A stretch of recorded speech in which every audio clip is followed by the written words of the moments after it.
Please, Louie, start whenever you want. Thank you for being here. Yes, very good. Thank you. And also thank you to Jorge for DJing a little bit for us. That was great. All right. Well, we will start, of course, with sharing screen. And let's see here. All right, here we go. We're gonna skip this question. We're starting off a little bit late, but yeah, welcome back, everybody. Really great to see you all. Really great to be here again. We have so much more to talk about, so I'm very excited to be here, sharing some things with you, and then also hopefully getting to have you guys share with me, with each other. I know that some of you actually got to do some interviews, and really looking forward to digging into that. I hope that was a cool experience, or at least, at the very least, a learning experience. But we'll definitely have some more time to address that later. All right.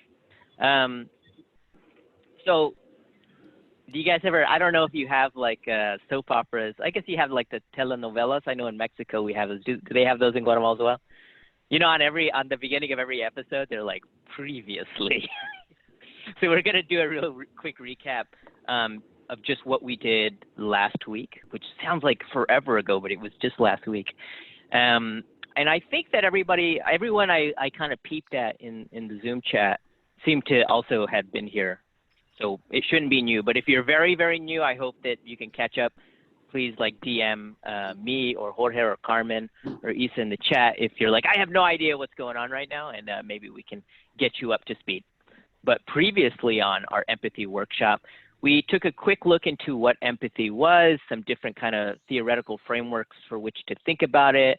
We looked a little bit about how you might apply it to design both in classes or even in just the activities in your class. We did a quick stoke that like felt a little bit like it, and then we ran out of time. That was it. It didn't sound like we did that much, but somehow that was a whole hour and a half. Unfortunately, we had to cut an activity, but do not worry. We will actually just bring that activity to start today so that we'll get to actually dig into and give you guys more opportunities to work with each other. Okay, so that was previously. What we're gonna do now is we're gonna jump into another introductory stoke, okay? And you guys remember what a stoke was, right? It's just a way to kind of set the tone of the experience. Again, these stokes are fantastic icebreakers. You can use them in your class, but this stoke is personally my favorite, so I hope you really enjoy it.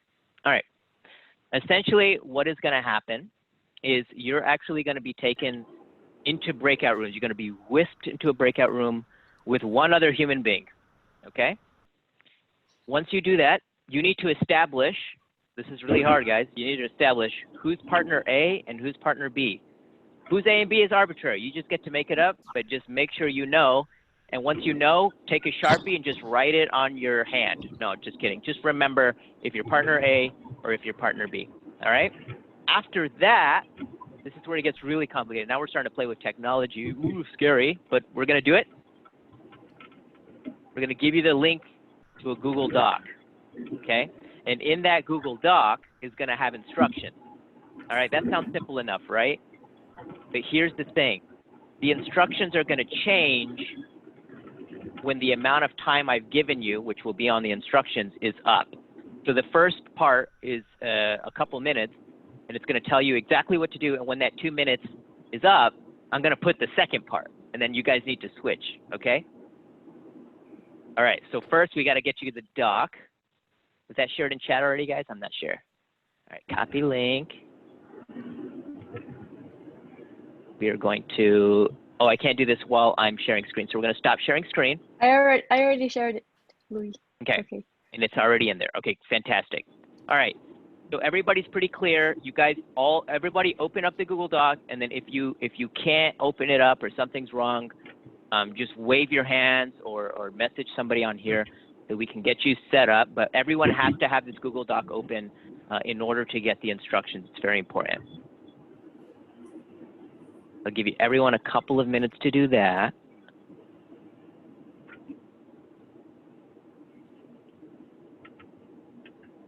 All right, looks like we're good. Nobody is panicking and throwing the table up, so I'm gonna take it that we all got it open. We all see that first prompt on there, so you know the first part, right? And now we're going to move everyone into breakout rooms. So Shady, if you can start shepherding folks over. We want pairs, of course. And here they go. The summoning has begun.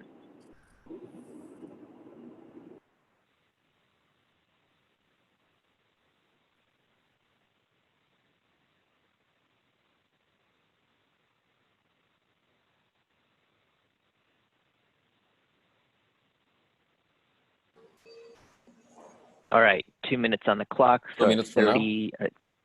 Yes. In 2 minutes, I'm going to change the question, or I'm going to put it the second question. But we're a little bit ahead because I speed through to make sure we have some extra time. But let me change that here. Actually, we're not. We're right on time, which is incredible. We can send like everyone a message also to all the.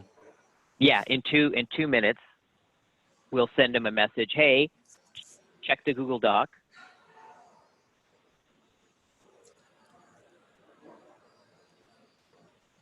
Emily, can you go to the breakout room? Someone's waiting for you.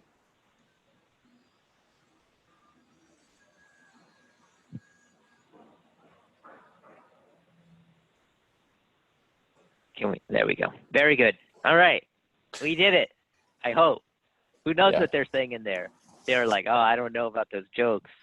Isa, can you go to your room? I paired you with, I think Fernando was with. Let's see. Okay, I can go.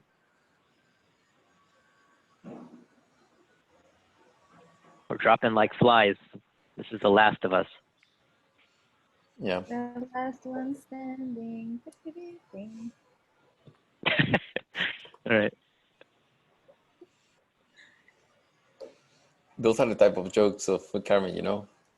I thought that was pretty good. I'm impressed. I was laughing internally like a mad person. Internally. Like a mean person, like. Maybe, Carmen, maybe your jokes are so smart. They just take people a couple minutes to like really process how good it was. So do That's we? what's going on, I think.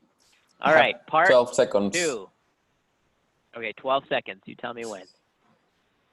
6, 5, 4, 3, 2, 1, go. Boom. Okay. Now can we send a message? Who's hosting this call? Carmen? Shady, you have to broadcast a message saying please check the agenda again for new instructions. Google Doc, yeah, the Google Doc. Yeah. Yeah. Yeah, I can see part 2 now. Yeah, hold on. Okay, I just lost the breakout room. Oh no. You lost them? They're gone? 309. No, they're not gone. I just can't find. Where can you see the breakout rooms again? I know. Shady, Are you sure? Are you sure you're the host? It should be right there at the bottom because I think you might have gotten disconnected. So someone else might have been made host. Yeah. I'm Otherwise, co-host. if you click on participants and you click on more reclaim host, you can get it again. Just send the on the chat because you can broadcast to everyone. I think it'll just do everyone in here, won't it? Yeah. David, could you reclaim the host? All right. Yes, I am. Yes, in like I have the in like host, 30 seconds, right? In like 30 seconds. Why can I? Yep.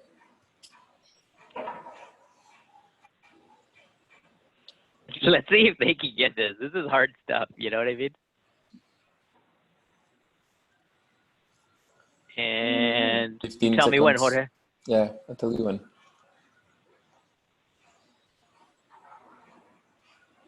Wait, so what happened? 5, 4, 3, 2, 1, go. Bam, part 3. Should I get rid of part 1 and part 2? I don't think so. No, I don't think so.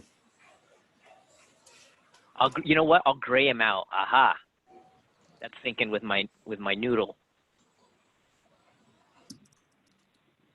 That's the way. See, should have done that from the start. Yeah, I like I it. should have put part 3 at the top. Maybe I should do that. I don't know. Not sure. Just leave it there. I'm gonna mess with them at this point. Yeah, let's just leave it there. Everyone can see that, right? It's pretty clear. Yeah, it's clear. I have it open. Yeah. So did we broadcast a message? I'm lost. I think we didn't. I don't think we did. Shady Shoe, well, she's having a hard time trying to be the host Did you again. get that back? Yes. ¿Pudiste What? ¿Pudiste mandar el mensaje? Yuhu.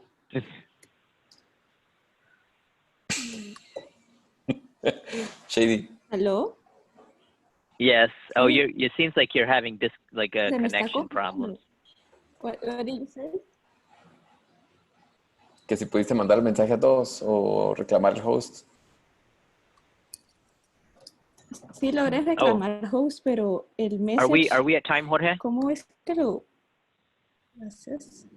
Lo haces broadcast. Cuando apachas breakout rooms, hay una opción que dice broadcast. Yeah, broadcast message. Ah, ya lo... What do we got? 30 seconds, Jorge? God, it's going fast. 15. Okay, this is going to be 3 minutes long. Got to trick him, Jorge. You got to trick him. Got to give him more time on the last one.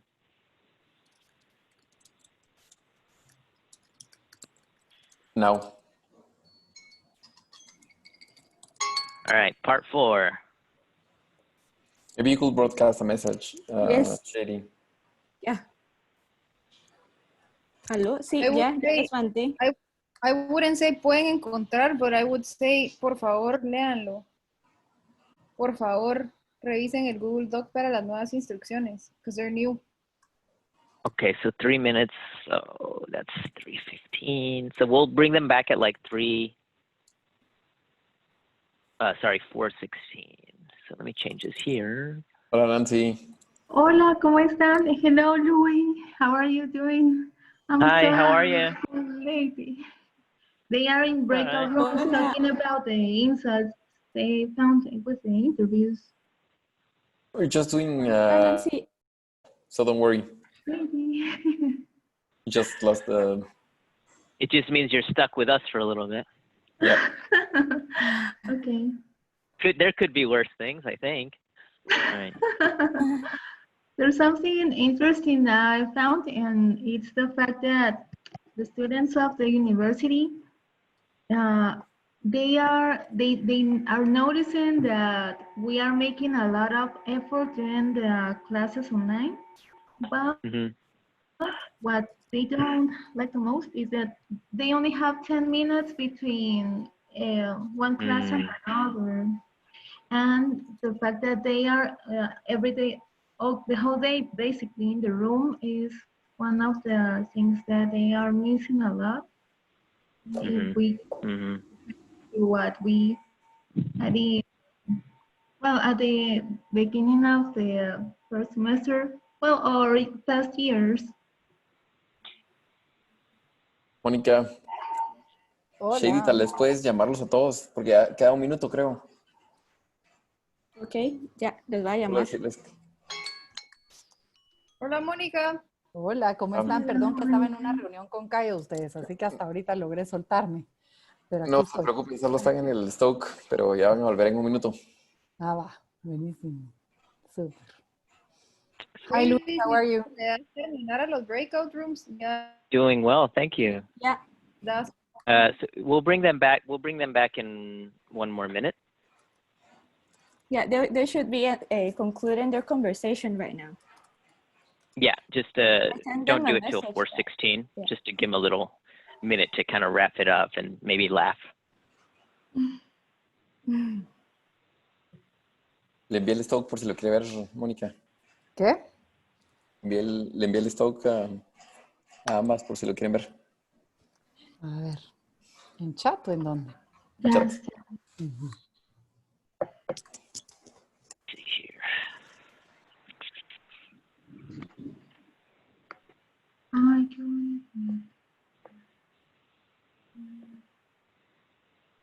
Ay, qué bonito.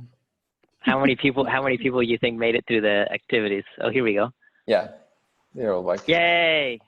Okay, well, we Hello. got that done. That's good. Hey, Olga. Oh, no. Hi.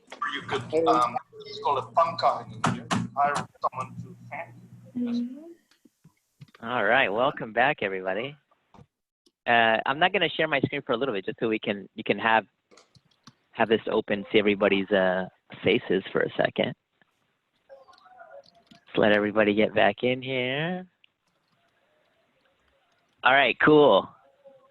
All right, be honest. How many people actually got through the activity because they managed to figure out the Google Doc instructions? Okay. We did it. Okay. We did Oh, it. okay. Yeah. Okay. Very nice. Okay, great. For those of you that did you guys, like when you saw the first instruction, you were pretty sure that the second instruction was just going to be you guys flipped, right? Did I trick you? Yep. Yeah. Okay. And Andres, what did you have to do instead? When? Oh, just listen? For the second part, like for part 2, what did you have to do? Oh, for part 2, I had to rephrase what my part A told about one teacher or student that had marked her life.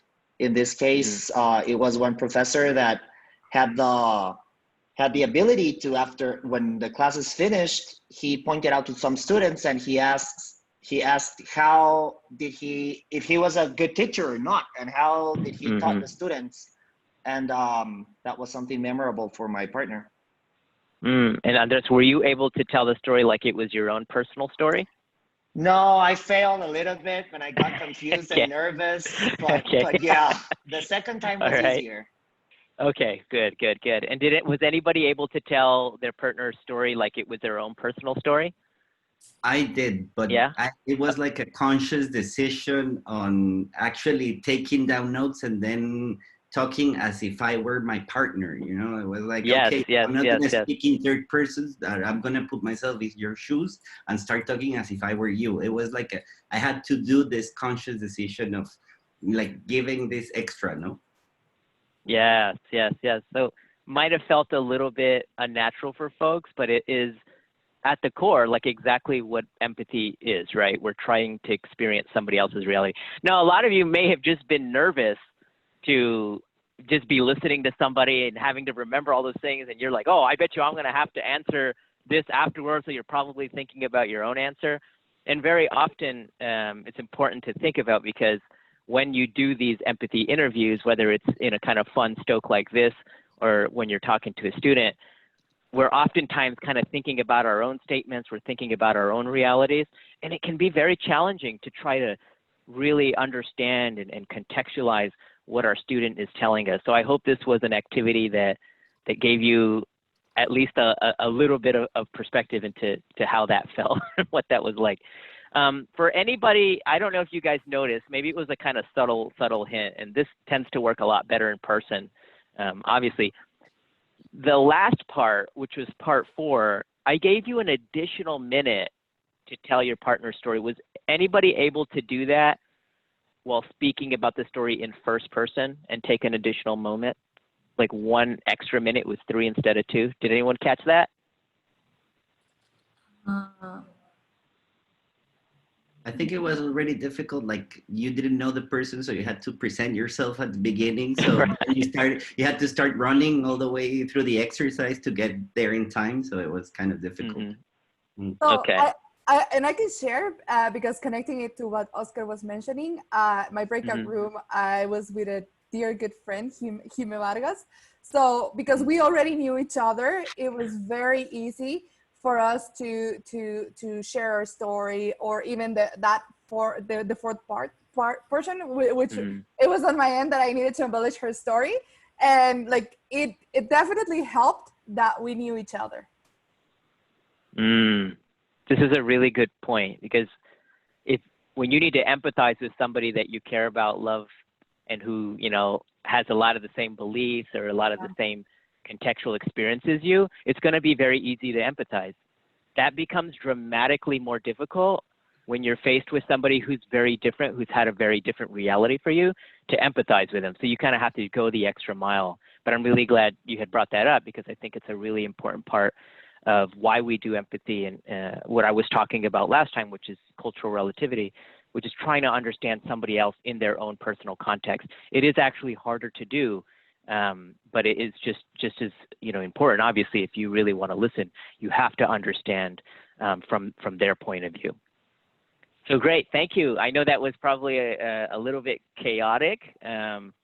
Again, this is one that works really nicely in person. This is the first time we'd ever done an experiment of sorts in a remote setting, but it seems like some of you at least had to have a good conversation. So really appreciative that you guys trusted us enough to take you through that journey.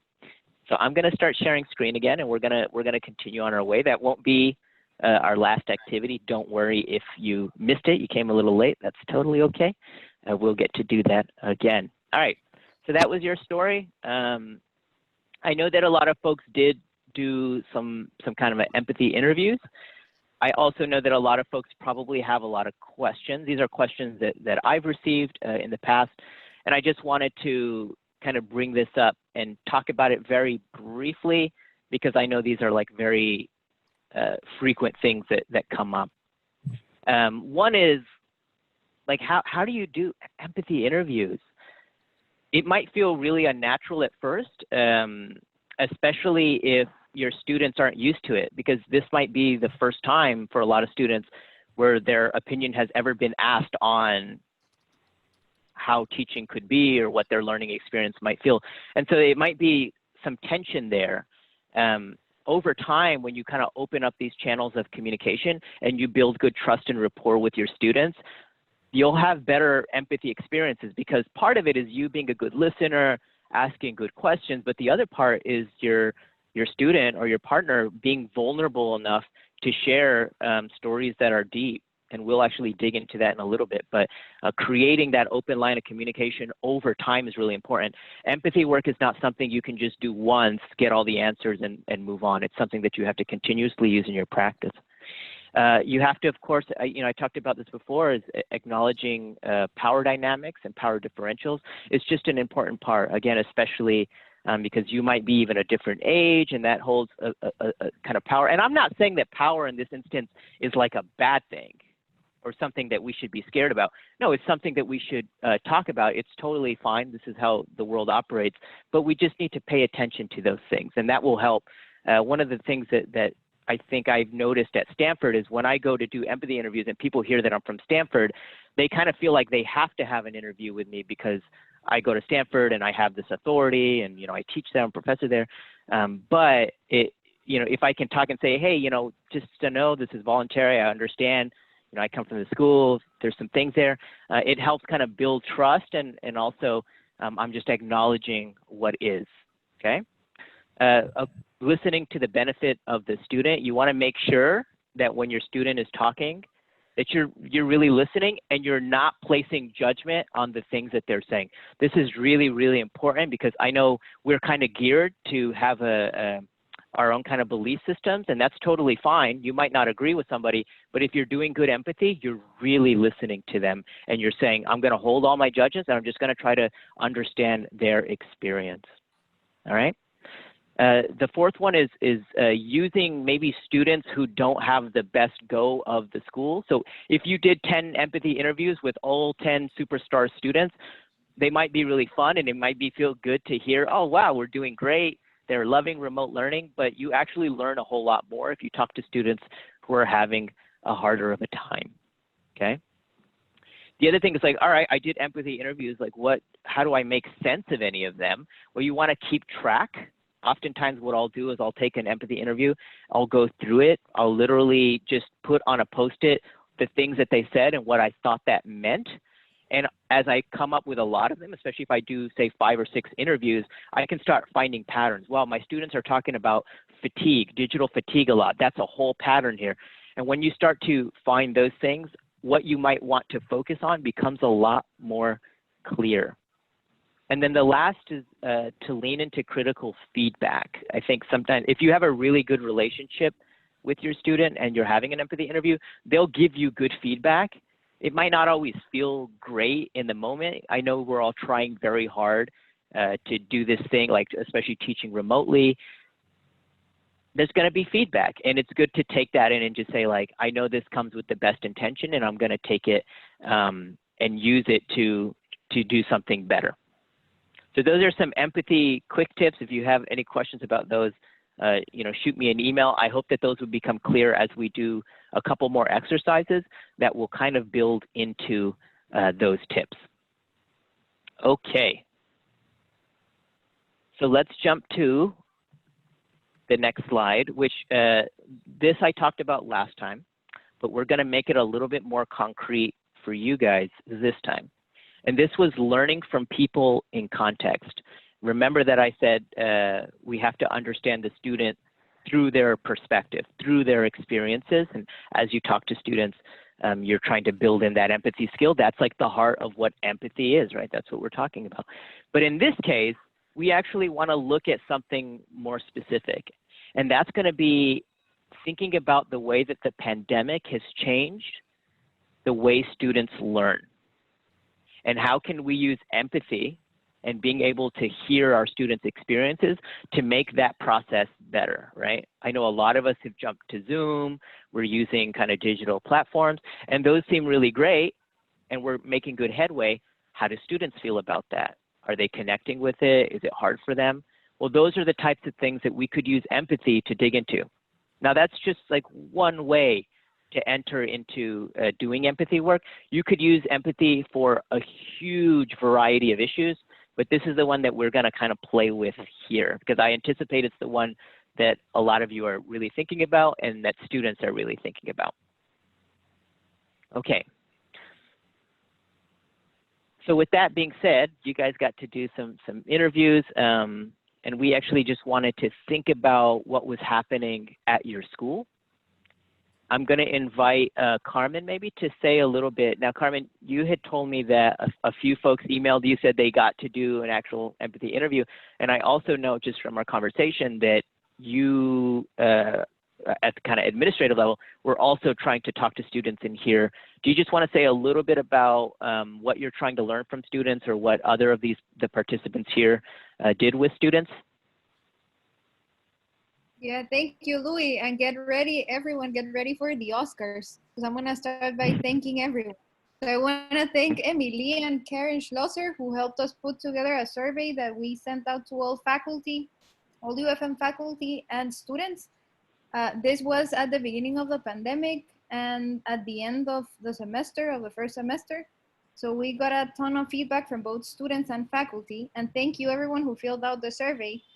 And what we found on those surveys is that more than 90% of the faculty were saying that they had trouble engaging students in class, and students had trouble keeping themselves engaged throughout classes, because they were sitting down for periods of 7 hours or longer, sometimes for even longer than 7 hours in a row sitting down, and also having more homework now, like the academic load went up.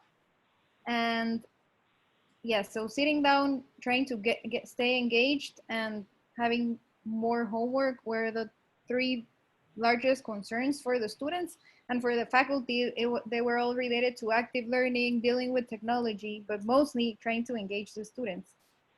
And I talked with some of you who did the interviews too, so thank you. I know that at least half of you did the interviews. So yeah, I'll be interested in hearing more about what everyone learned. Yeah, absolutely. And again, if you didn't have a chance to, and something you want to do, you're always welcome to of course do that. And the tools that we sent you, please utilize them. It's a lot of good stuff on how to conduct an empathy interview, how to find the right person, a lot of stuff there. All right, so Carmen, I realize that not everyone got to do, of course, an empathy interview, but we want to give an opportunity for participants to kind of share their experiences on what they've heard students say or what they want to learn more about. I asked you last week to maybe find some of these kind of perspectives from students, and you sent me 2 tweets and what maybe was like an Instagram post or something like that. Can you go it's over from what these are? Yeah, where you found these, what they mean. If you guys don't know, my Spanish isn't great. My translations are probably not fantastic. I know you can speak Spanish, but if you, Carmen, can just kind of speak to, you know, what you were hearing and why you thought these were important, that would be awesome. Yeah, so the first one, le tengo más miedo a cómo evaluarán el semestre que al COVID-19, is from Memes UFM. They're on Instagram and Facebook, and they're really funny, but it's also like really crude, honest humor. And thank you also, Karen, for pointing this out. Karen Schlosser sent this to me. She's here in the call. And then the other ones are tweets from UFM students. One is saying that, have you ever had to take a course or participate in a course with a broken heart? And the other person is saying that I'm so stressed out, basically, I'm in finals. And yeah, so people were going nuts, basically. And everyone's at home and everyone's kind of stressed and can't go out. So it's emotionally draining for everybody at home, really. And sometimes at school, things get even more stressful. Like when we have finals and we don't know how we're gonna get tested, or there's like all this crazy ways in which we're gonna be proctored or whatever. And yeah, so students get really stressed with that too. Yeah. Yeah. So these might be somewhat similar to the things that you heard if you got to interview a student. They might be totally different. They might also just be things that you've been hearing, even if you didn't do an interview, right? Maybe you've seen this on social media. I've been trying to, in an effort to stay up to date with youth culture, have been looking at TikTok videos, and a lot of the things that, you know, students are saying in the United States are remarkably similar to this. So it seems to be a kind of universal feeling. But again, these are coming from something local to you guys. And I would just so if you don't have an empathy interview, like things that you learned to unpack, you can just unpack these kind of questions and think a little bit more deeply about them. How we're going to do that is I actually have some unpacking questions, and you're going to actually be taken into a breakout room with your colleagues, and I invite you to go through these questions together to start to talk about either these tweets or things that you might have heard from your own empathy interview. But I don't want you to be beholden to these questions. So if there's other questions that you want to ask or you think are more important, I invite you guys to just have that conversation. I'm going to give you, and let me look at my calendar here. We're making good time, and I want to make sure that you guys have as much time as possible to really kind of feel good about this.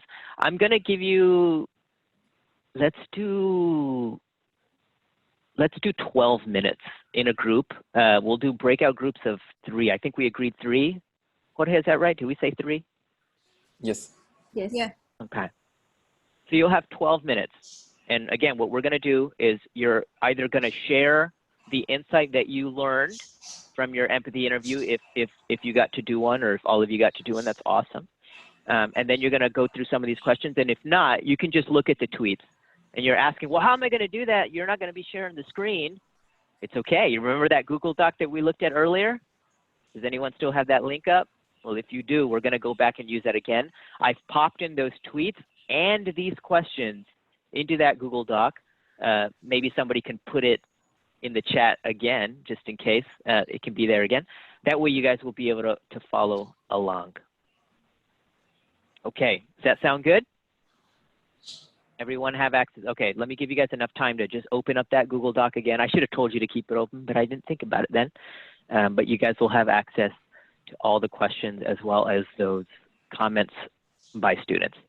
All right, Carmen's giving me a thumbs up. I think we're good. I'm going to stop sharing screen.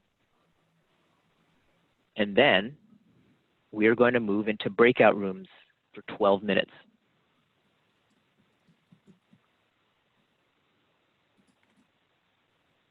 People are starting to disappear. I know, it's kind of sad, right?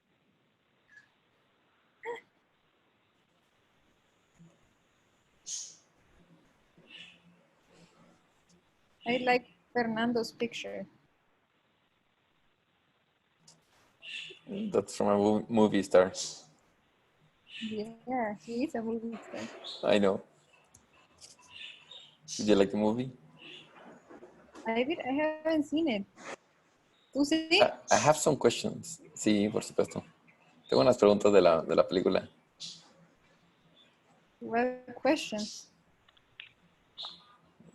I will... I don't want to tell them to you because you haven't seen it. Yeah. All right, so they will, Shady, thanks for moving people in. In this case, it's not like as important as all the breakout rooms being even, but if they are, the better. We'll give people a full 12 minutes, which means that we'll bring them back at 4:46. Okay. Because they've already been in there 2 minutes. Super. Okay. Yeah, everybody is in groups of 3. I made Isa join a group because there was a couple. Okay.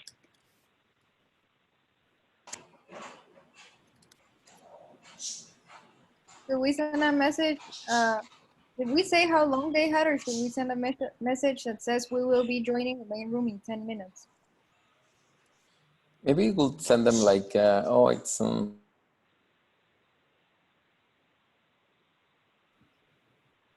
Yeah, can you do the big one that comes up top? I don't even know what you would call that.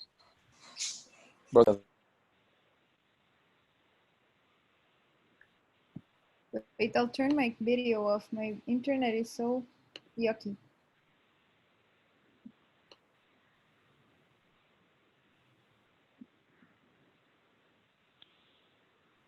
Hello? Yes, we can hear you. Sorry. Okay. We can hear you. We can't see you. Well, I can see you now. I couldn't see you before. Oh, really? Now we can see you.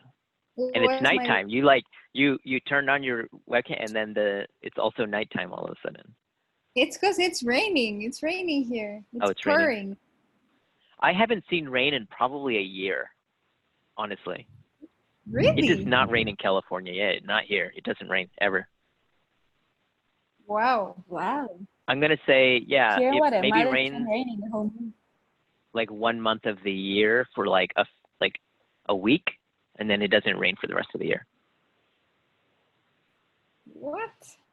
That's yeah, crazy. It's just sunny and dry, like 364 days like a year. It's amazing. But I like the rain. I like the rain. How hot does it get? The rain is relaxing. Here, probably like the hottest it gets here is like, I've seen it get like in the low 90s a few times. But usually it's like mid 80s, anywhere from like mid 70s to mid 80s is pretty typical. That's nice. It's quite comfortable. Yeah, I'm not gonna lie, it's quite comfortable. I was telling everyone that well, I'm in the coast. I'm not in the city, and it's 100 degrees here today. God, 100 degrees. And we don't have with humidity, it feels worse. It's so humid, and we don't have a big AC culture here. Mm-hmm. Yeah. So it's not like in the U.S. where wherever you go, there's AC. Here, not really. So you endure the one. Like right now, I don't have AC right now where I'm at. Not in this room. Mm-hmm. But it just makes me feel sleepy sometimes. Like I'm sweating or my face is oily like 90% of the time. It's funny. I'm sweaty or my face is oily. Just go and like tape a napkin to your forehead, and then you just always have it nice and dry. It's my advice for you. Yeah. When I was little, I used to have like a little portable fan. So you would turn it on and it would be like like a little fan, and you would like carry it everywhere. Yeah. Shady and I went to school together. I don't know if really? I told you. We know each other since we were 3 years old. Wow. Yeah. How did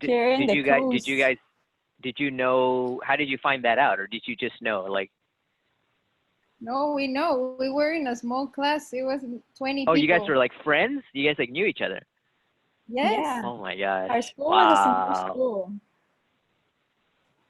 We had nicknames and everything for each other. We had nicknames. We had a special email where we would only chat with each other through that email. Yeah. Wait. When you, oh yeah. Oh wait, what grade was this? Since nursery school. I'm gonna send an email and message saying that we'll be back in 5 minutes because it's 41. Yeah. No, when we had our exclusive email address, that was like in 6th grade. We were not that young. Okay. But it was like when everyone started having emails or something. Yeah, I was like, I don't even remember when I had my first email. It was at hellokitty.com. Yeah. Classic.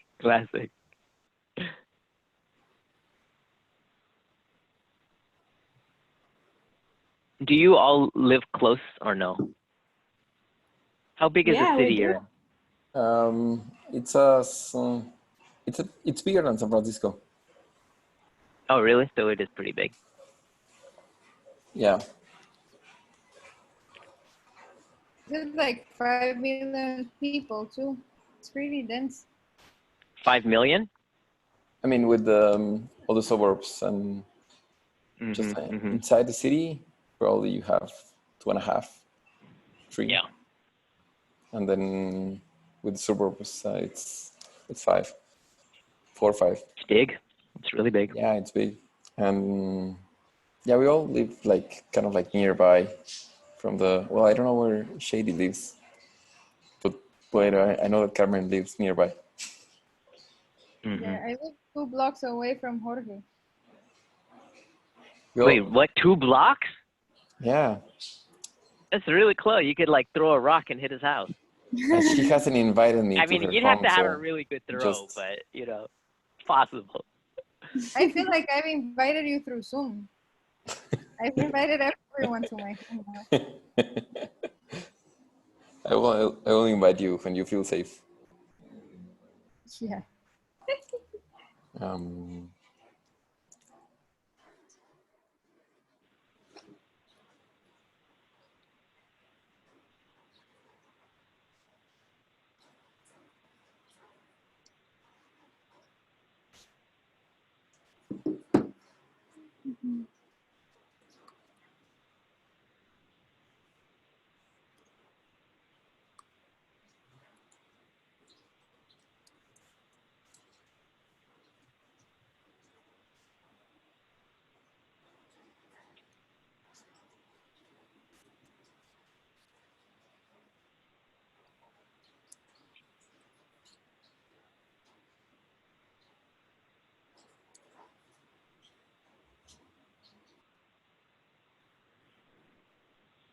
All right, 2 more minutes. Maybe 1 minute before you can. Yeah, just do 1 minute before. Bring everyone. Shady. Yes. I put 8 minutes for the debrief.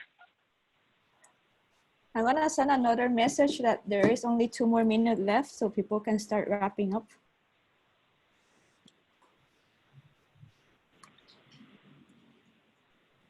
Let's see here.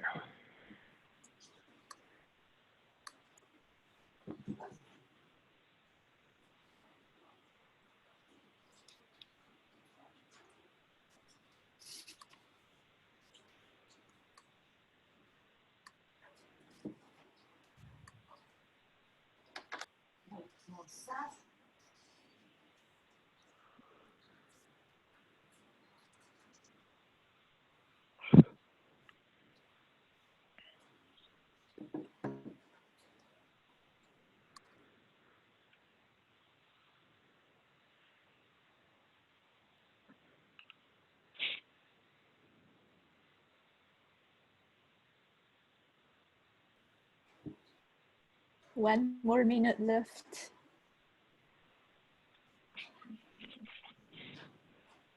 All right, Jorge, now you're going to do the joke. Carmen already dropped like 3 jokes. They were all hits. So you got to come up with something good. Some good? Maybe. Maybe I could share stories. Yeah. Yeah, share stories.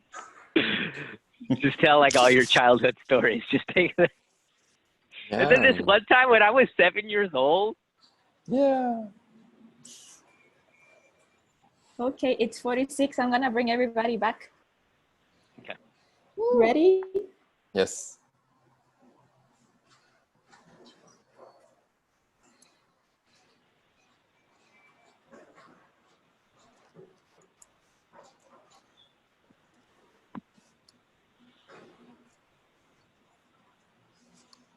They're not coming. They're like, nah, we're happier here. Nobody's That's a good we thing. can go now.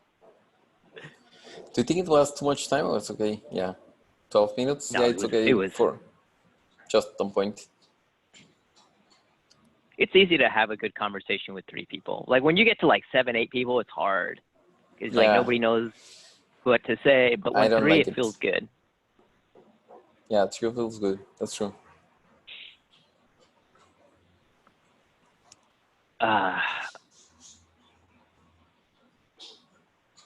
All right.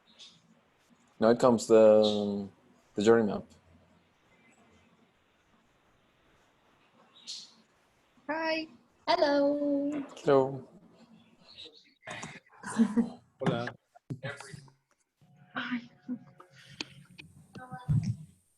Hello. All right. Hello. Welcome back. Tell the truth, Hello. guys. How many of you were just like cut off mid-sentence? Tell the truth. That's a good thing. That's a good thing. Well, we hope that, you know, in the future, whether, you know, we'll do one more activity. But if you haven't exchanged information and this is still stuff that you want to dig into and talk about, you should definitely do that. And I'm sure, I don't know, I'm putting you on the spot for a lot of stuff today, Carmen, but Carmen would help connect you and get each other's emails if you don't know each other, but you are having a good conversation, you want to continue that. By all means, I think it's really, really good stuff to kind of create cohorts of learning in that way. All right. Well, I want to know how it went. There's probably, you know, it's 12 minutes of conversation. I'm sure it was really rich. Unfortunately, we can't like have everyone share out. I really wish we could, but maybe some more high level stuff about what kind of things that you heard from other folks.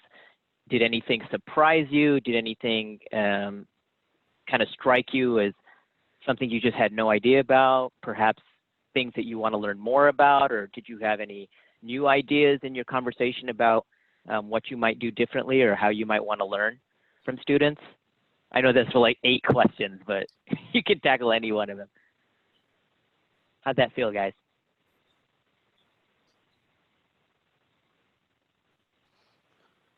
I can say something. It was actually really nice to see that there was a time management was an issue before the pandemic and going online and after, because we discussed about it because one of the students and my students, they said that they had more time to prepare and to be more awake in front of the computer and all of that. So that was like starting to see that there are some patterns that repeat themselves. That was nice.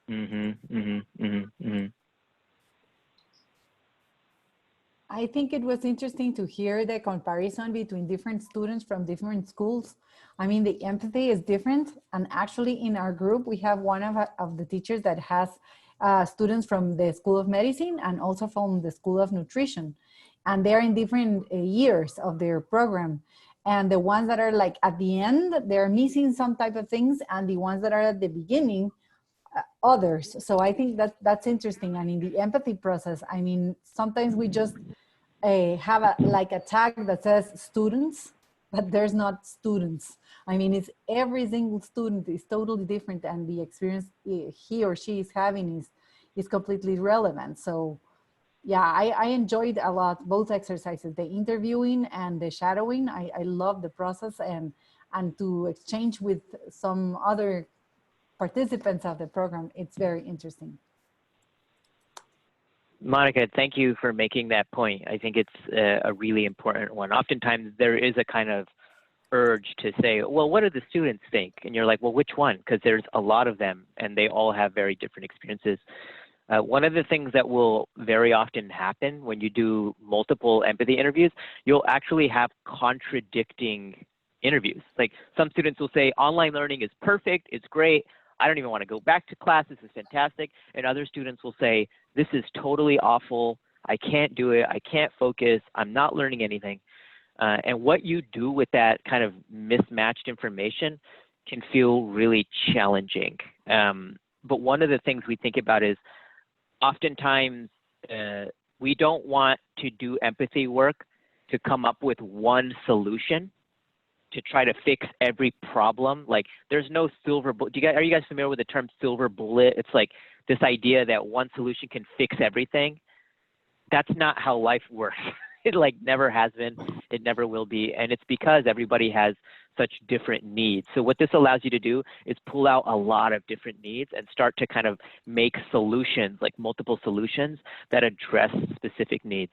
Now, you might come up with one idea that addresses multiple, or you might have to come up with 10 different ideas, but it's a really good point. Anybody else? Hi. Go ahead, Isa. Well, I found really interesting. Once I opened the window to have an interview with my student, it was almost like a monologue. I almost didn't have to ask any question. It was all her and saying what she loved, what she didn't love, what she was worried about. She's actually, my student is going through her last semester at the university, so she's having all this anxiety and how it is going to be an adult. And I don't know, it's interesting that the only thing that you need is to open the window of conversation, and the student, they just talk and talk and talk, and you can learn a lot from them. Yeah, I really love that. Some of my colleagues, we talk about this a lot, and one of the, I think, most important things you can kind of do for a student when you're having an empathy experience is just to create a space for them to be able to talk. So if you create a safe space for them and you give them kind of guidelines of, hey, I want to know about these things, I want to learn about these things, and just make them feel so comfortable and listened to and heard, your job is going to be so easy because, as you mentioned, they're just going to have so much to talk about, oftentimes because we don't ask as often as we should. And I think this is a good exercise to like try to do that more, but also understand that creating that space is the most important part. I would even say more important than the questions themselves are what kind of space you make between you and the person that you're interviewing. So thank you. That was really beautifully put. Before I move on, I'm just really going to answer this question in the chat from Karen. So thank you. Karen's basically saying, hey, I did the empathy interview, but gosh, I just didn't quite know what exactly to ask. Maybe you felt a little bit like directionless. And that is in some ways intentional, I think, on our part. Basically, we wanted you just to have an experience to see what it felt like without kind of digging into like what it is you're trying to learn. And that's just because practice makes perfect and we want to practice. In any other case, like you should be doing empathy work with students when there's something that you want to know that might be specific. Not something you want to validate, something you want to know, something you're curious about. So in the instance that I kind of used earlier, how are students doing with remote learning? Like if that was the thing, then you know that when you went back to that student, all your questions would kind of be geared around that.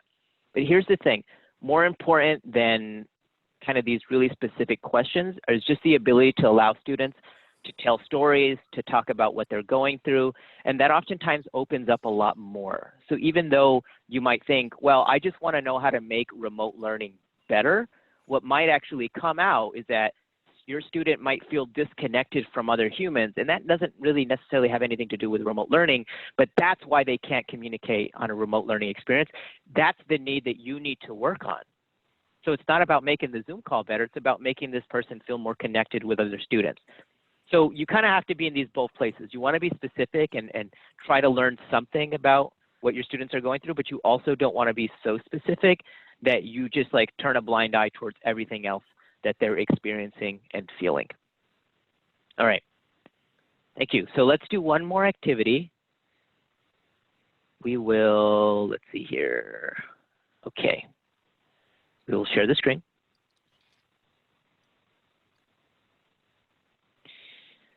that may have felt like a lot, like okay, you gave me the field guide and the shadowing, and maybe you used it and maybe you didn't. Maybe you want a tool that's a little bit more concrete. I was reading through all of your feedback and I saw that folks were just like, hey, I just want something that I can kind of like pick up and go with. And yeah, I think that's totally something that is really helpful. And so I wanted to kind of give that to you guys here. And we're going to do that. Some of you may have done this before, but we'll go over it again. I think it's a really useful tool, and it's also really useful just to practice it, which is journey mapping. Has anyone done a journey map before? Yeah, a few of you have. Very good. All right. So we use this as an empathy tool. You can use it in a lot of different ways. Essentially, it's having somebody kind of talk through an experience with a visual. I'm a visual artist, and I kind of lean into the visual elements of design because I know that just kind of being up in your mind or trying to communicate through words is sometimes less effective than having something in front of you that you can kind of talk through. And that's like exactly what a journey map does. So just to make this really clear, a journey map is something that you can do with a student, and it kind of operates as like a proxy to a empathy interview that you're having. So you might imagine you have a one-on-one time with a student, and you're going to give them a piece of paper and you say, hey, make a journey map, and that's how you're going to conduct the empathy interview. Okay. You can also have students do journey maps with other students so that they're empathizing with one another. That's another kind of really important activity that you can do. And they're really varied. So you can make a journey map about anything. You can make a journey map about what your favorite breakfast food is, or what your career goals are. In this case, we're going to do a journey map that maps out what we did yesterday. And we're all going to do it together. All right. Let's give it a shot. So the first thing that I actually need all of you to do, and I'll give you like, I don't know, 30 seconds to do it, is to get either a notebook or a regular sheet of paper, something that's bigger than like a Post-it. We don't want like something this small. We want something at least as big as this. Yeah, piece of paper, that's great, notebook. So if you don't have that on hand, maybe try to grab that. It's going to be kind of important, and of course, something to write with. And I'll give you a minute to go pick something up. So if you need to go to the other room, just come back with a piece of paper and something to write on. Something to write with.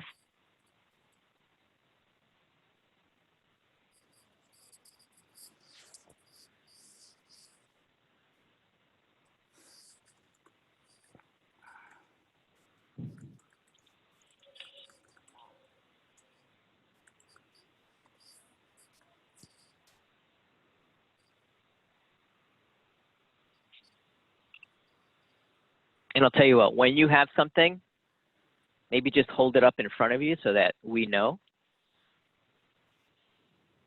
Okay, got you, Rosa. Karen, very good. Okay, good.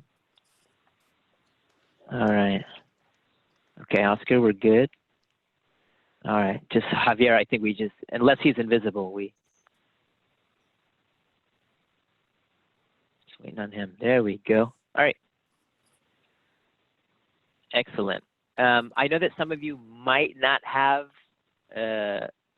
like access to a webcam or webcam right now, so you're going to have to kind of play a more difficult game of describing your journey map, and I'll go over like how to make that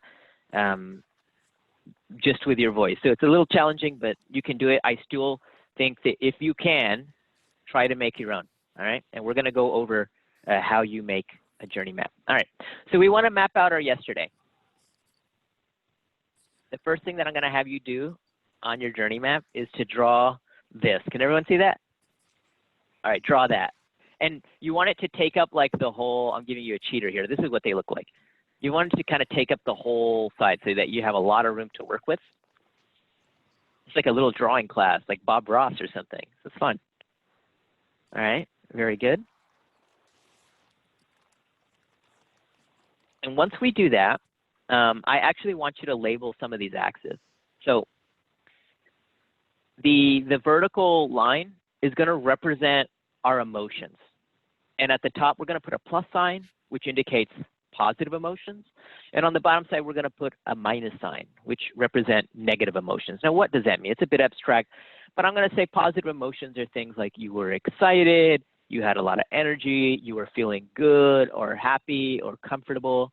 And negative emotions would be the contrary to that. Maybe you had low energy, you weren't quite feeling great, or maybe something was agitating you, maybe you were frustrated, and just mark that down. And that horizontal line is going to represent time. So you don't have to put time and mark it like I did, but just know that that's time. And what we're doing is we're going to chronologically think about what happened to us yesterday. Okay, and I'm going to give you an example, which is from my, well, 2 days ago, but just pretend it was yesterday. This is what mine looks like. And I want you, so the first thing that you're going to do is you're going to go through the day and you're going to be like, I woke up in the morning and I was around here emotionally, okay? And you're going to draw the line first and say like, oh, and then this happened, that was positive, and then maybe that was negative, and you're going to go back and forth all the way through your day, okay? And then I want you, with the extra time, don't do it quite yet. Let me give the instructions and then I'll let you guys have at it. Then what you're going to do is I want you to start kind of labeling. You can draw little pictures, anything that would help you show somebody so that they could visualize what you're going through. So I'm just going to go through my yesterday very quickly just so you can see how this is. So I woke up with an alarm clock, which is weird because I always wake up before my alarm clock and I don't like to be woken up by my alarm clock, which is a little frustrating. So I was like, I wasn't great. And I moved and I was doing better around breakfast time because, you know, I love to eat. And then after that, I got a phone call from my younger brother, and I was really excited because I hadn't talked to him in a long time. But then, you know, my emotions quickly dropped because I found out that my brother was having a bit of a difficult time, okay? So we chatted, you know, I heard him out, tried to be a good listener. And then, you know, the day slowly kind of progressed up. I got to do some work, and that was really fun, really excited. I got to put some things together that I had been wanting to take care of. And then I had to go to the grocery store, and, you know, right now that can be kind of a frustrating experience because the mask and the 6 feet, and you don't want to get anybody sick, and you don't want to get sick. So that was a little hard, but it ended up, I made a really nice dinner, really appreciated that. Did some dishes, so that was a little bit down, but then, you know, it was good. Got ready for bed and went to sleep. So that was my yesterday. I kind of went through the emotional ups and downs, and I labeled some of them to just help me think through them and give me a little bit of context, okay? So I want you to take 3 minutes right now to, on your own sheet of paper, create your own. And I want you to go through all of yesterday, from morning to nighttime. And I would say, just so you don't run out of time, draw the kind of the line of emotions first, and then go back in and start to add color with little doodles and things like that. So I'll give you 3 minutes right now. And should we do some music, Jorge? Yes. Okay, I'm going to stop sharing screen, but everyone should have taken a good look. And Jorge will put some nice mood music for us to help us draw our yesterday.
And Fernando had asked if I could put the journey map posted somewhere, so I put it on that Google Doc. So if you have access to that Google Doc, and I'll put the link again, it'll be there for you.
All right, so let's take about 20 more seconds to wrap it up. Maybe if you're drawing a bowl of spaghetti, finish that little noodle, and we'll move on.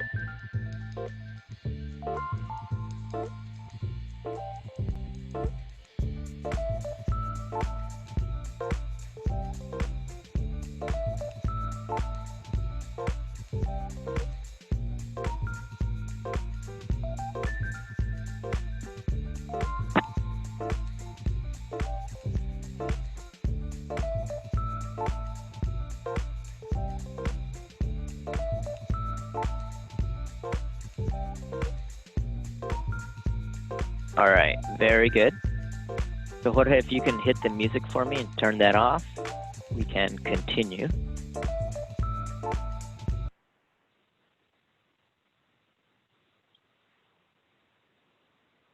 Okay. All right, so everybody has mapped out their yesterday. Maybe if you haven't quite finished while I'm talking, you can kind of get that last line in there. Very good. All right, you're not going to share it with me. You're going to, in a second, share it with a partner, but I need to tell you beforehand what you're going to do with the journey map, because this is the most important part of it, all right? So in this next slide, you see that I've done something here. Now I want you to look. I located, so think of it this way.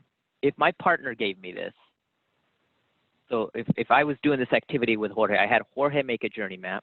Jorge, this is your yesterday now, okay? Okay. Okay, good. Very good. Jorge gives me this. Here's what I want to do. So I want you to think, I want you guys to pay attention, because you're going to do this with your partner, all right? So Jorge shared this with me, like the way that I shared it with you. And then I'm going to look at the lowest part of their journey map. Why the lowest? Likely to be a need there, but you don't have to. But in this case, you do have to, because I'm asking you. Locate the lowest part of somebody's journey map.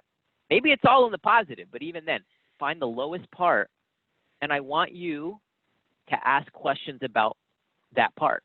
So if this was Jorge, I'd be like, Jorge, you got a little man with a cloud, and he's sad. Like, what happened here? So I'm going to ask him questions about that. I'm going to let him kind of tell stories. And everything I do from there on out, I'm going to try to go as deep as possible, right? So I'll share kind of my line of thinking when I did this with my own. So I was thinking about like why that conversation was really hard for me. It's because my brother was having a hard time, and that didn't feel good to me. But when I really thought about it, I went a little bit deeper, and I said, well, you know, I feel like I could maybe be more supportive, but I feel like I hadn't really been there for him. So he was having a hard time, and he had no support from me. All right. And if I thought about it a little bit deeper, then I'd say, well, I don't really feel like I'm available all the time to my family because I'm working a lot. And that was kind of the lowest point of a need that I might have, right? So I went from had a bad conversation with my brother to I don't feel like I'm there for my family all the time because I'm very busy with work, right? Two very different things. The important part is that you're going deeper because oftentimes the things that bother us have deeper meaning to them, right? So imagine if you're doing this with a student and they're saying, oh, I had a really hard time here because, you know, my class ended and I had to jump into the other thing. You want to actually go a layer deeper than that to try to experience why. Oh, because I don't feel good when I'm not prepared. And oh, because this, because you want to go deeper, all right? So here's what's going to happen. Each of you are going to go into a breakout room with one other person.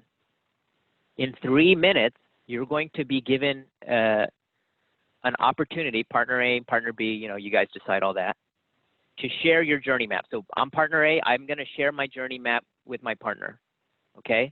And then in like 2 more minutes, your partner is going to ask questions about the lowest point in your journey map. And they're going to try to get you to talk a little bit more deeply about it, okay? And then after those minutes are up, you're going to switch. If that sounded like a lot, don't worry. We're going to use the same Google Doc, okay? And we're going to put the instructions there at the bottom so you guys can find that and you'll say, oh, okay, now I know what he's talking about. All right, is that clear? Everyone has our Google Doc open? So before we do our breakout rooms, I'm going to make sure that those instructions are in there because I know other people are going to be using it to share theirs, and that's totally okay. But I want to just make sure that those instructions are in there first. So give me just a second. And I'm going to put those in. And again, there's going to be 4 parts because each of you are going to be sharing and then getting a series of questions.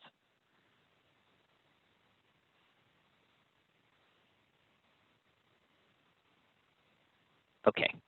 So now, and sorry, Fernando, I moved your stuff to the bottom, but now the journey map instructions are in the Google Doc, okay? All right.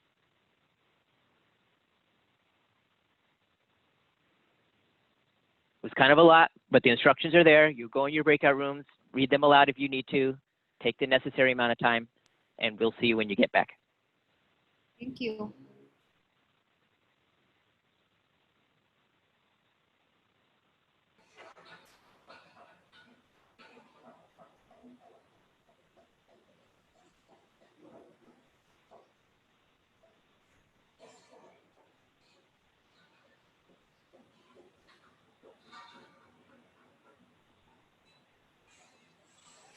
Hijo, Carlos, parece un holograma, ¿verdad?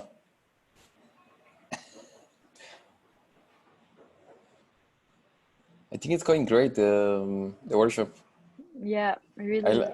This journey exercise, I think it's so something that everyone likes.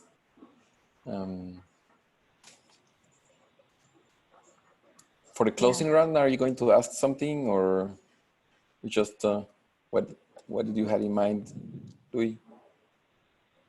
Sorry, give me 1 second here. Yeah, finish. I just want to redo my times here to see what I have left. Because we're a little bit behind.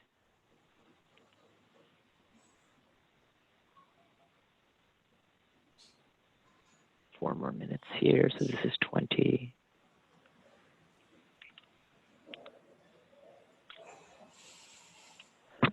Okay.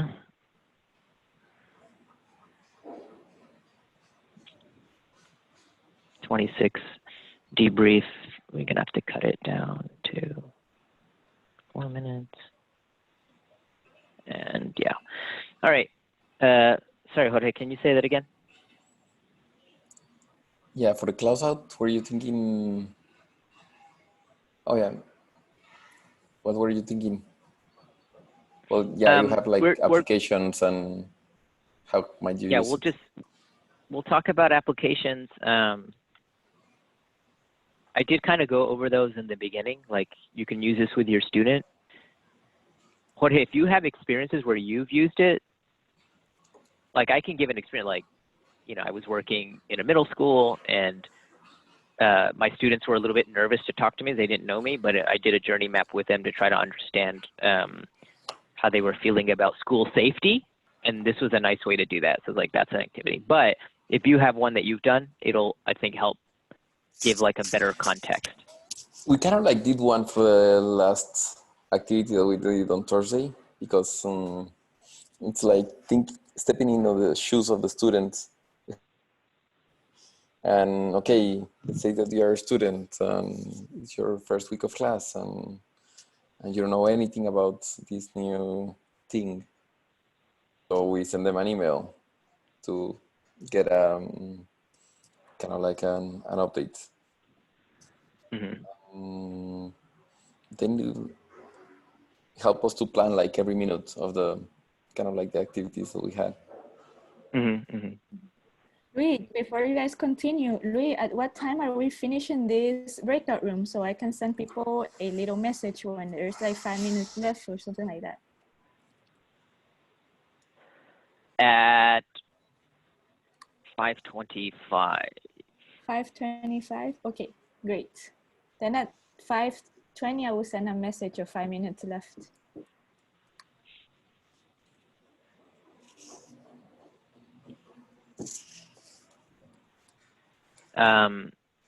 Is that right? 3, 5, 3, 2. Oh, yeah, that's right. So 5 minutes per partner. That means hold on. Do it halfway through. Shay, you don't say anything yet, okay? Okay. Hold on. Let me do the math. 14 to 2. Okay, at 5:21. No, at 5:20. Tell them they should be starting to swap partners. So the other, just tell them to swap. Okay. At 5:20. No. 5:21. 5:21. 21. Okay.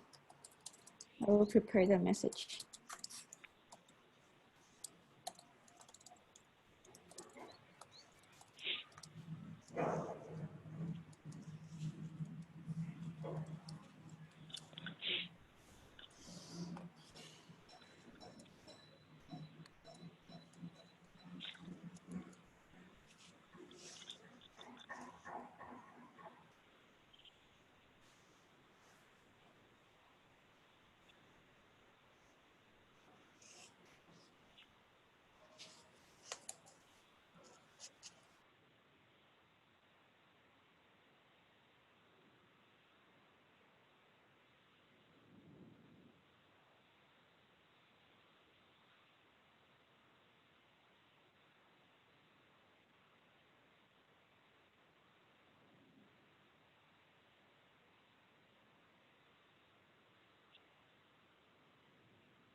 Wait, where's Carmen? I didn't realize. She's probably in a breakout room. Yes, We lost her. I assigned her. I assigned her to a I didn't room. even notice. I was like, where's all the jokes? They're gone. If you tell her that, she'll be happy. Yeah. I don't know. I don't want to say because then maybe she'll quit the university and try to be a stand-up comedian, and then you guys will have to hire somebody else. She could be a stand-up comedian. Yeah, by night stand-up comedian. In the morning, like director of the ongoing learning program.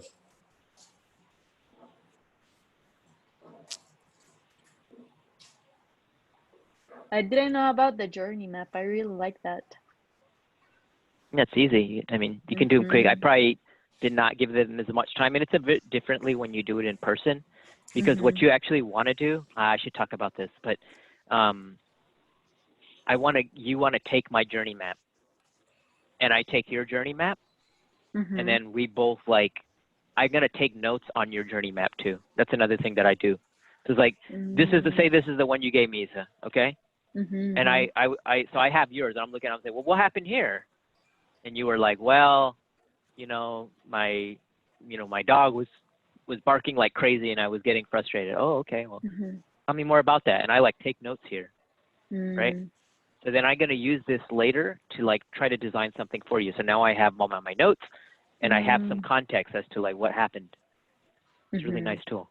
I think it also helps a lot for when you're designing an experience, to know for service design, to know the touch points of when you're going through a process. So you know how the user is experiencing something, and you have to put on their shoes to design a better experience. Whatever it is. Shady, did you send the message real quick? Yes. Yeah, she did. Okay, sweet. I didn't even see it. See, I wasn't paying attention.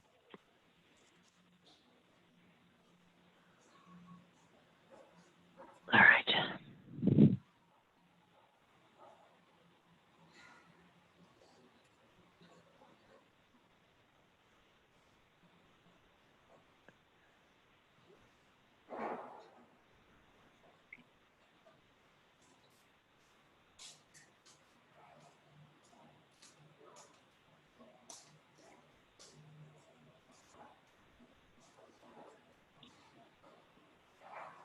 Okay, and we'll bring him back at 26.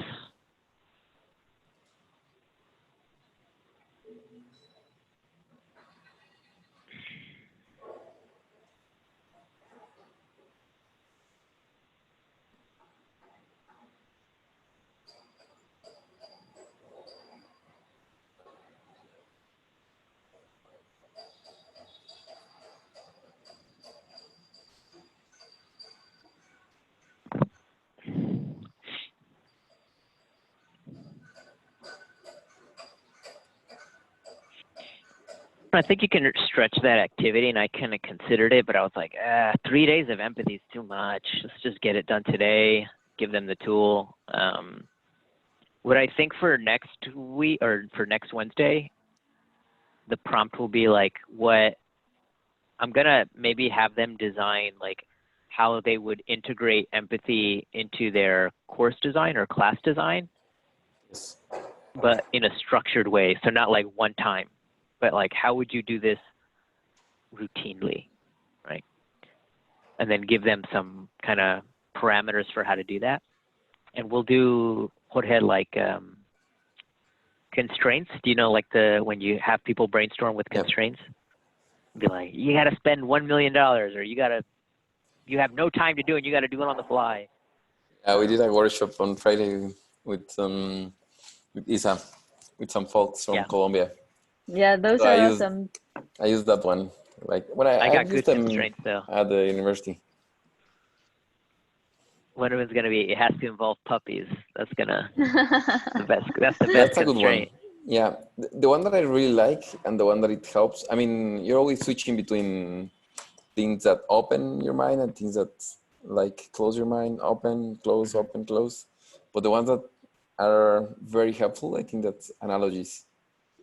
When you put them, how would Tinder work, or how would Google or an army solve this problem?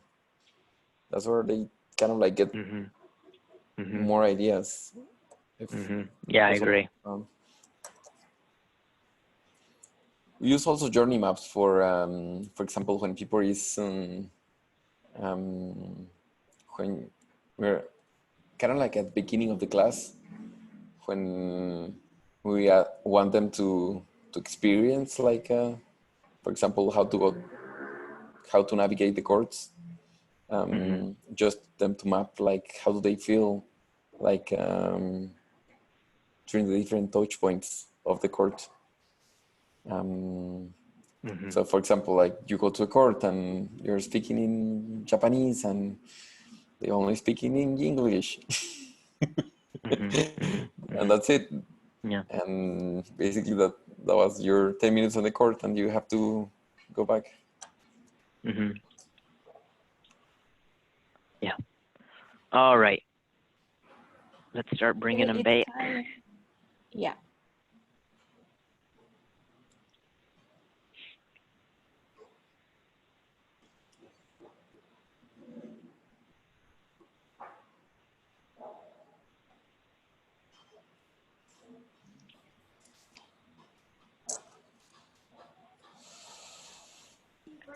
Welcome back.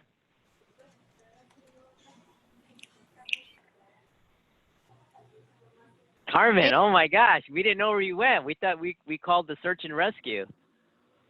It was fun. Good. I'm glad I did my little journey map. Oh, nice. I'm an artist. I'm going to frame this. Oh, you had a great day yesterday. Perfect day. It was. You made it hard for your partner, though. No, it was not the perfect day. Oh no. Sorry to hear that. Welcome back, everybody. Hello. Hello. Hi. Hi.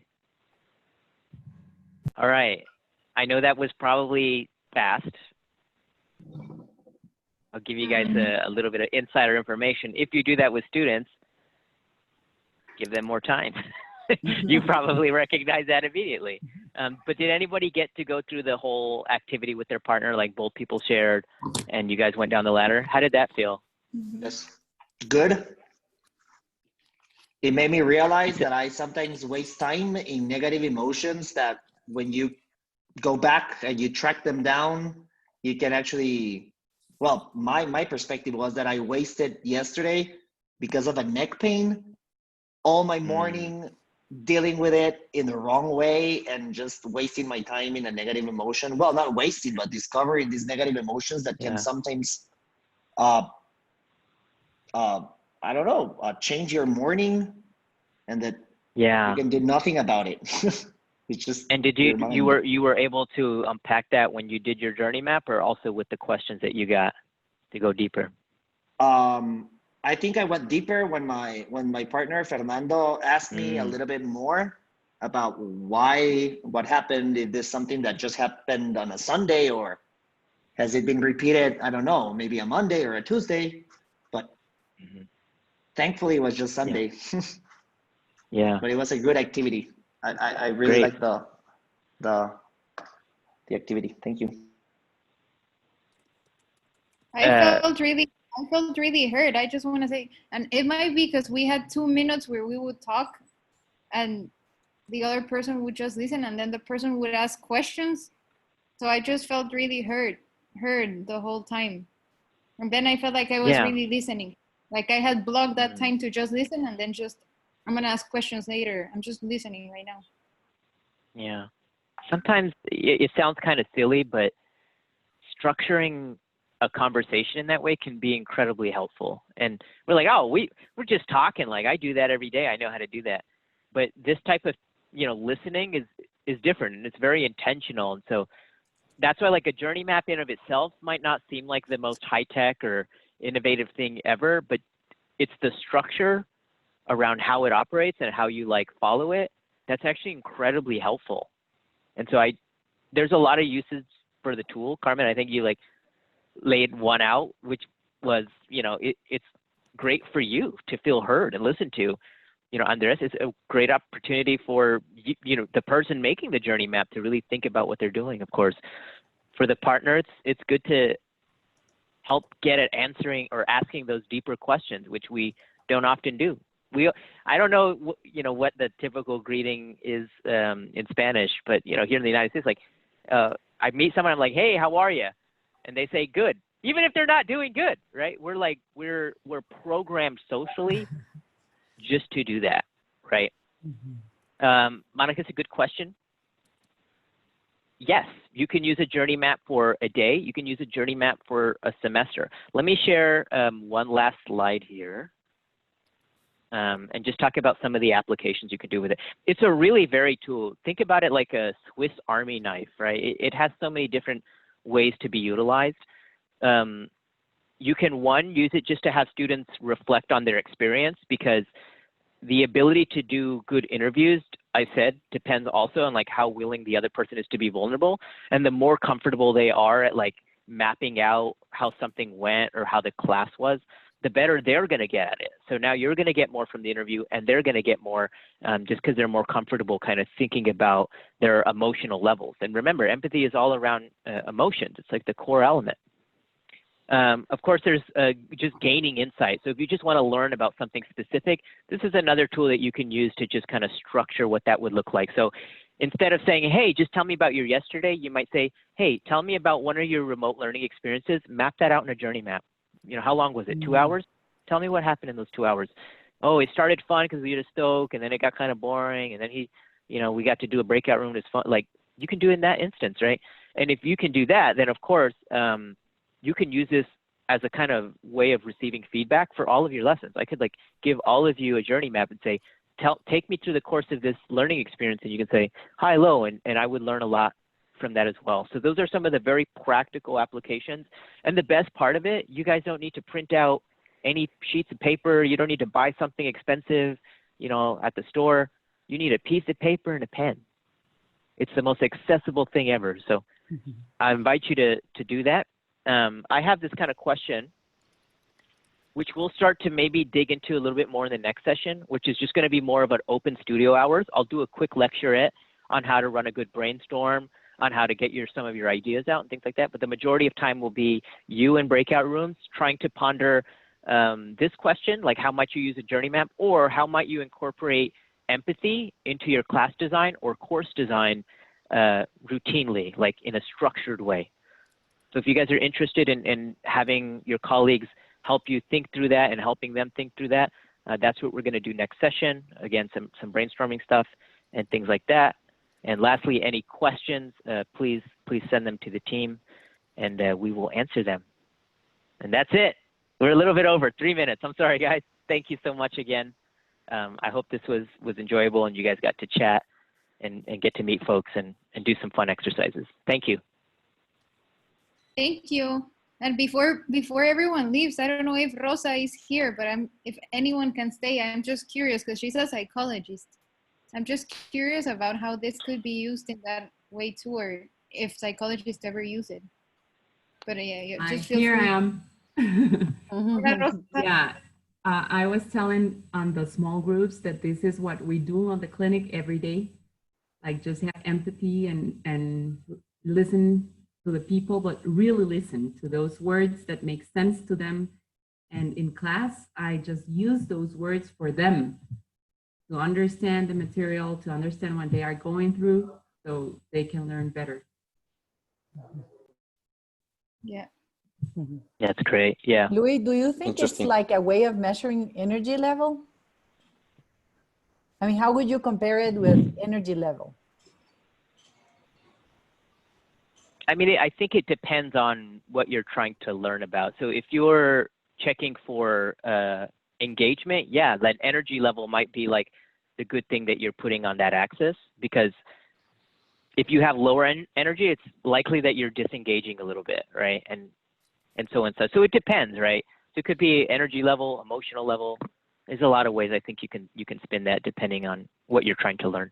Mm-hmm. And I was also thinking that if I mean, whenever we are reading or learning or connected to a computer and we feel like peace while we are doing it, would that be a high level in emotions, or how would you interpret that? Yeah, I think it's arbitrary. I also don't mean to say that like to put a judgment on low emotions being always bad. Like if you have low energy, you might just be like hanging out and chilling. Like that's a good thing, right? Mm-hmm. So it depends. I think you can, again, utilize it in whatever way you want, but it's going to be dependent on like what you're trying to find out, right? Mm-hmm. If you were like, you might do it on a more basic scale, Monica, of just saying like fun, boring, right? Something like that would be very clear. But and last question, and I mean, while I did the shadowing, it was a very interesting experience, and I just realized a couple of things, and I just want your advice on this. And if you don't have anything in mind, just keep thinking and let me know what you think about it. And thinking of environment, that was one of the elements we need to see when we were in shadowing. I was wondering on the environment of our students while they are taking classes remotely. And I was observing their environments, and I really noticed it is totally connected. I mean, those ones that were very active, they were in a very luminous environment. They were like surrounded by, I don't know, like order. I don't know, how can I express this? But then I think, or I thought, how can we help with that? I mean, how can we help from this side to engage the students in thinking more about their environment where they are learning right now? And since I did I did several interviews, but in one of the interviews, I did it after the shadowing. So I asked them about the environment, and they didn't notice that. Then they told me, well, we started like temporarily, I started like sitting in my table, but then 5 months passed away. So I'm just like in the same temporary place. Right. And I think we have a huge opportunity there. I just don't know how.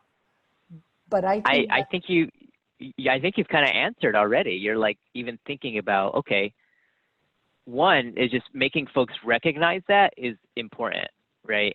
It's basically, you would go into a brainstorming phase. You'd say like, here's what I learned. Environment really matters. Like maybe you would start to articulate what kind of environments indicate what. So, oh, it's very chaotic and my student cannot focus as well. Well, we kind of know that's true, but what makes that environment chaotic? Oh, they're sharing a room with 5 other people who are on Zoom calls in 5 other classes, right? Oh, okay, well, is there a way that we can help that student find a more private space, right? So on one hand, you can think of this, Monica, on 2 levels. And I also do systems design. So one, you might just work with that student to try to find better solutions for them. Hey, I know it sounds crazy. Have you tried maybe setting up a little workstation in a closet? Quiet, right? Get a little fan in there, it might work, right? But you can also look at more macro level things to say like, well, how does the university address things like maybe income inequality? Because if you don't have a nice big house with a lot of empty space, then it's going to be difficult for you, right? And in cases like Stanford and the stuff that we're doing with schools, we found that a lot of students don't have access to technology. So we were able to get schools to lend out all the laptops that they just had sitting in there. And that was a more systemic level thing. Like, hey, you need to pay attention to these elements. And then that's when, we can address it through that way. So there's two ways of really going there. Yeah, I like that. I also thought that since we discuss sometimes cases, I thought, why don't we ask them to design their space for the case discussion? I was thinking, that'd be cool. We're going to discuss about Netflix. I don't know. So just prepare the spot. I mean, you're one executive of Netflix, so good luck. So they will make an effort on designing a little bit their space. I think that could be an idea. Yeah, it is absolutely an idea, and it's a great idea. Definitely should try that. Yeah. Thank you. Thank you, Lou. Absolutely. Yep.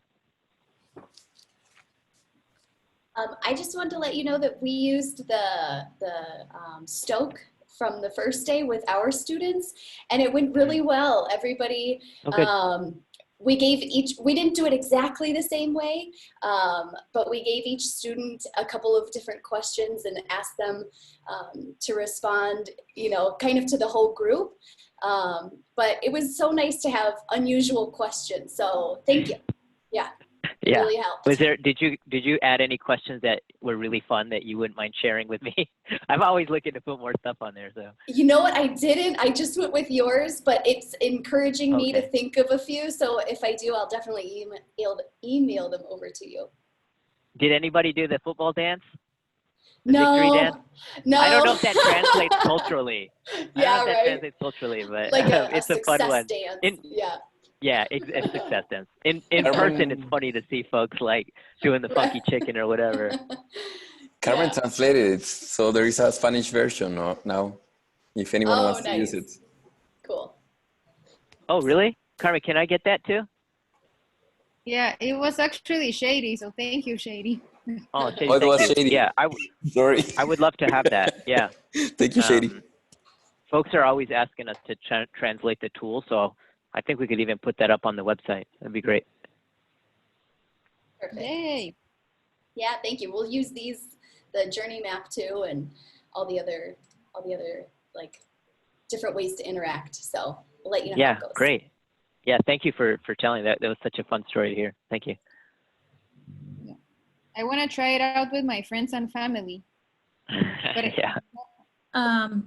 I was thinking about what Monica said about the environment where students are working every day.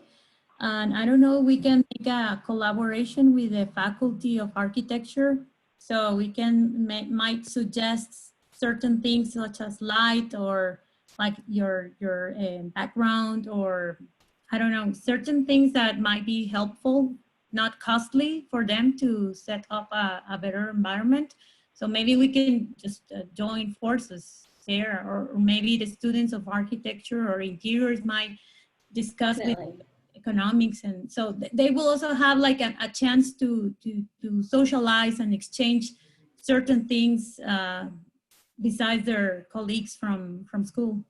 Yeah, and actually there was Monica, there was a talk that I think it was the UFM Talks series that the 3 directors did, and Alejandra, who is the interiors director, Alejandra Sanchez, she talked about really simple things, which goes along exactly with what Paola said, that lighting, ventilation, putting some natural materials, candles, you know, a nice piece of artwork. I felt like I got a lot out of that talk. So if you want to share it with anybody, it's on the Architecture's Facebook page. I can send you the link. That's great. Flowers. Thank you. Yeah, flowers. Plants. Okay. Yeah, that sounds like a cool collaboration. No candles in the closet. Yeah, no candles in the closet. Right. That can produce other type of problems, you know. Right. Yeah. Right. Yeah, we don't want to solve problems just to create more. That's a different type of design, I guess. Well, thank you so much. I wanna. Dale, Olguita, my running partner. I just want to share that I used one of the questions from last time, and it was about the time capsule. What would you save in the time capsule? And it was really interesting because I use it in my house, and we have 2 daughters. One is 9 and the other one is 12.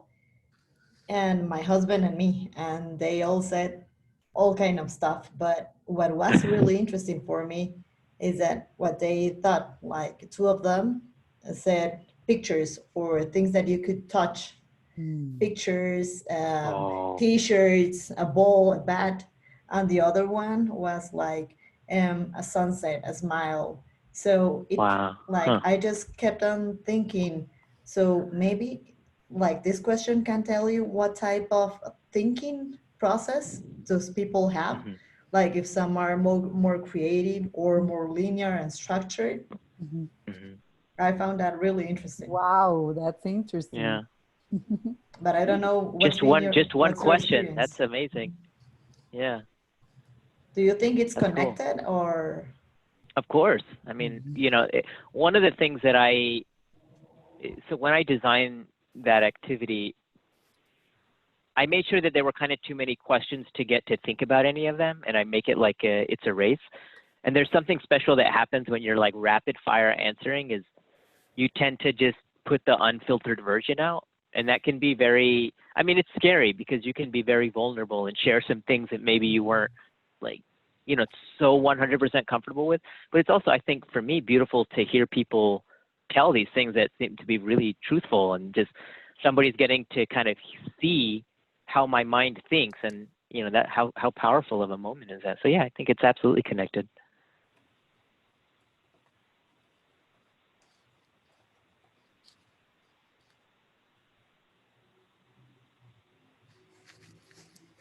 All right, we need a happy hour now, I guess. Here we have this quote that says, ¿cómo se lo voy a pensar en inglés? ¿Cómo estaría bien traducido? Pero vamos a ver. Those who say lots of times or several times goodbye is because they don't want to leave. Oh. Yeah, goodbye, goodbye, goodbye. I have said like goodbye, thank you so much. Like, yeah. Are you going to be able to come on Wednesday, yes, Monica? Yes, I'm going to. Well, we'll hopefully, yeah. No, it's all good. We'll structure it so there's a lot more kind of chatting time. I know folks are always looking for ways to connect, so I'll try to make sure there's it's not so structured and it feels like you can just kind of hang out and chat about things that are on your mind. No, thank you so much, but we want to learn from you as much as we can, so we will squeeze you. Yeah. Okay. Yeah, I appreciate that. Thank you. Okay. Now I will say goodbye. Now for real. Bye. Thank you. It was wonderful. Thank you, Bye. Ariel. Thank you for joining. Thank you, Rael. All right. Thank you. Thank you. Bye. It was great.